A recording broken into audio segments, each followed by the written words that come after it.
예수께서 들으시고 이르시되 이 병은 죽을 병이 아니라 하나님의 영광을 위함이요 하나님의 아들이 이로 말미암아 영광을 받게 하려 함이라 하시더라.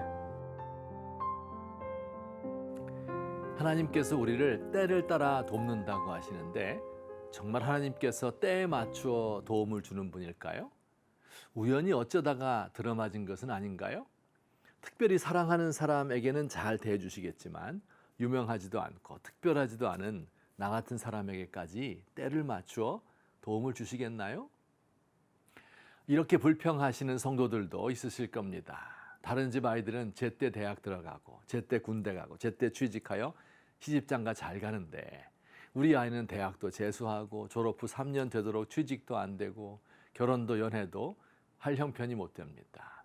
우리 아이에게는 하나님이 때를 잘 못 맞추시는 것 같아요.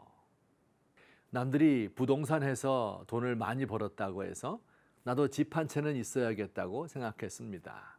직장 생활 20년 동안 숨만 쉬고 살면서 모은 돈에 은행빚을 내어 집을 장만하였습니다.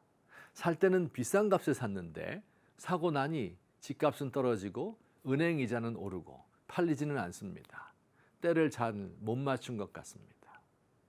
이런 질문도 듭니다. 몇 해 전 한반도 평화 프로세스가 진행되어 이제 북한에도 해방의 때가 오는가 보다, 동북아에도 평화가 오려나 보다 기대하였습니다. 그런데 그 기대는 무산되고 또다시 기약 없이 기다려야 합니다. 얼마나 더 많은 북한 지하의 성도들이 죽어야 하나님의 때가 오는 것일까요?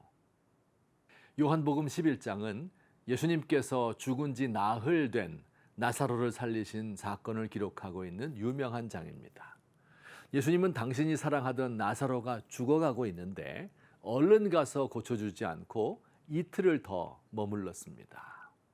예수님이 베다니에 도착하셨을 때 나사로의 누이들이 나흘이나 늦게 나타난 예수님을 보고 원망하면서 좀 더 빨리 오셨더라면 우리 오라비가 죽지 않았을 것이라고 말하였습니다. 그러나 물론 우리 주님이 늦게 오심으로 더 놀라운 일이 벌어졌다는 것을 우리는 잘 알고 있죠.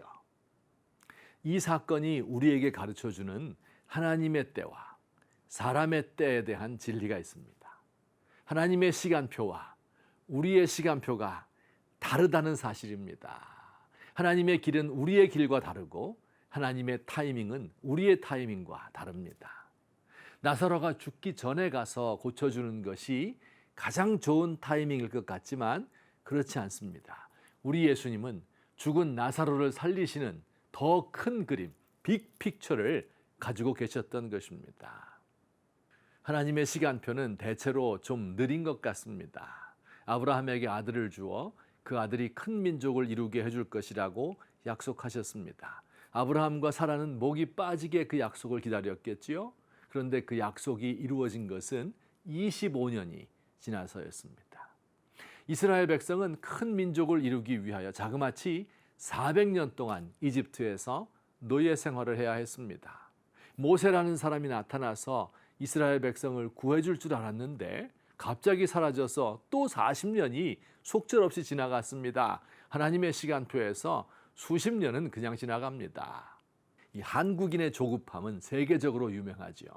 자판기에서 불 꺼지기 전에 문 열고 커피 꺼내고 차가 멈추기 전에 안전벨트 먼저 풀고 화장실에서 볼일 본 후 바지 지퍼를 올리고 나오는 게 아니고 나오면서 올린답니다. 이 급한 한국 사람들 기다리기 힘들죠.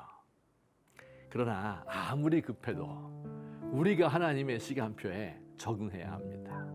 일이 풀리지 않아도 손해를 보아도 억울한 일을 만나도 참고 기다립시다. 인생이 슬프고 분하고 답답하고 고통스러워도 참고 기다립시다. 자녀들이 내 생각대로 자라주지 않는다고 조급해하지 말고 기다립시다. 대기만성, 크게 될 아이들이 늦게 되는 것입니다. 오랜 기다림을 통하여 우리의 믿음이 강해지고 성숙해질 것입니다. 하나님, 길은 어둡고 앞날이 보이지 않습니다. 주님의 모습이 너무 희미하여 당황할 때도 많습니다. 기다리라 하시는데 언제까지 기다려야 할까요? 너무 오래 기다리지는 못할 것 같습니다. 속히 응답하시고 속히 도와주세요. 기다림에 지쳐 내 영혼이 낙심할까 두렵습니다.